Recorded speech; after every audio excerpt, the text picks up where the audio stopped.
दिखाई दे रहा ये नजारा है गांव हरिपुरा के मंदिर का, जहां पर आज यानी बुधवार को दुष्यंत चौटाला के कार्यक्रम के विरोध में पंचायत का आयोजन किया गया। और इस पंचायत में किसान संघर्ष समिति के सदस्य व अन्य पालों के मौजूद लोगों ने ग्रामीणों से आग्रह किया कि वह दुष्यंत चौटाला का प्रोग्राम यहां पर ना होने दें। उनका कहना था कि पिछले कई महीनों से वे लोग कृषि कानूनों के विरोध में धरना प्रदर्शन कर रहे हैं, इसलिए यहाँ पर ये प्रोग्राम नहीं होना चाहिए। किसान संघर्ष समिति के पदाधिकारी रतन सिंह सौरौत ने बताया कि उन्होंने ग्रामीणों के सामने निवेदन किया था, लेकिन ग्रामीणों ने उन्हें बताया कि उन्होंने तो केवल जमीन दी है और आयोजन करने वाला जेजेपी का पदाधिकारी है। सौरौत का कहना था, संवैधानिक तरीके से विरोध करने का सभी को अधिकार है और वह इसका जमकर विरोध करेंगे। देखिए, पंचायत में हमारे तमाम इलाके की सरदारी आई थी और उस सरदारी में हमारी किसान संघर्ष समिति के हमारे साथी भी थे और पालों की सरदारी भी थी। और इस क्योंकि कल मोहना गांव के ही उसमें सामाजिक तौर से जो हमारा सिस्टम है, तो उस सिस्टम के अनुसार मोहने गांव की और चौहान पाल की जो सरदारी थी वो उसमें ये गांव उसमें आते हैं। हमारे चौहान पाल में हमारे सामाजिक तरीके से जो हमारा सामाजिक सिस्टम बुजुर्गों देखे गए, तो उस लिहाज से मोहने से लेकर के तमाम इलाके की सरदारी आई थी। और हमारी किसान संघर्ष समिति जो आंदोलन कर रही है उसके प्रतिनिधि भी हम लोग सब यहाँ आए हुए थे और हमने फरियाद रखी। क्यों कि प्रोग्राम उनका तय है, डिप्टी चीफ मिनिस्टर हैं, तो हमें गांव से फरियाद की। गांव की सरदारी ने हमें कह दिया कि हमने प्रोग्राम नहीं लिया, ना गांव ने प्रोग्राम मांगा है।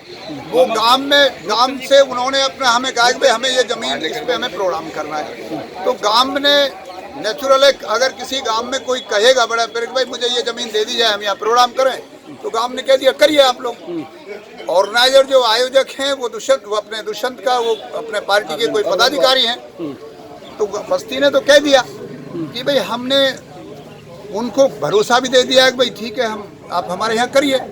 हम अपनी फरियाद की है हमने बस्ती के सामने। और ये लोकतंत्र है, प्रजातंत्र में सबको अपना किसी का समर्थन करना, किसी का सहयोग करना, किसी का धन्यवाद करना या किसी का विरोध करना, ये लोकतंत्र की प्रक्रिया है। वहीं पंचायत में शामिल हुए कांग्रेसी नेता जगन डागर ने कहा कि वह भी एक किसान के बेटे हैं और हर हाल में दुष्यंत चौटाला के कार्यक्रम का विरोध किया जाएगा। एक तरफ तो किसान पिछले कई महीने से अपने परिवार के साथ धरने पर बैठे हुए हैं और दुष्यंत चौटाला यहाँ होली मिलन समारोह करके उनके जख्मों पर नमक लगाने का काम कर रहे हैं। पंचायत आज इसी को लेके हुई है कि भाई हमारा तो किसी पार्टी से, या वो जेजेपी हो या बीजेपी हो, जो किसान की बात करेगी वो आज हमारे सिराकों पर, और जो किसान की बात नहीं मानेगी उसका विरोध करेंगे। यहाँ पे क्या फैसला लिया गया? इस पे फैसला लिया हुआ है, इस पे यही हुआ है कि भाई ठीक है, इसका विरोध करना चाहिए और बिल्कुल ही इसका विरोध होगा। और तहे दिल से आज दुष्यंत चौटाला जी का विरोध होगा और सारे किसान, छत्तीस बिरादरी, चारों धर्म के लोग पूरे इलाके में आज एक माहौल गरमाया हुआ है। ऐसे माहौल में अगर कोई होली मिलन करता है तो ये तो हमारे इलाके पर एक जले पे नमक छिड़कने जैसी बात होगी। गौरतलब है कि कृषि कानूनों को लेकर किसान लगातार विरोध कर रहे हैं, जिसके कारण वह लगातार भाजपा का विरोध कर रहे हैं। पंजाब केसरी टीवी चंडीगढ़ के लिए फरीदाबाद से सुधीर शर्मा की रिपोर्ट।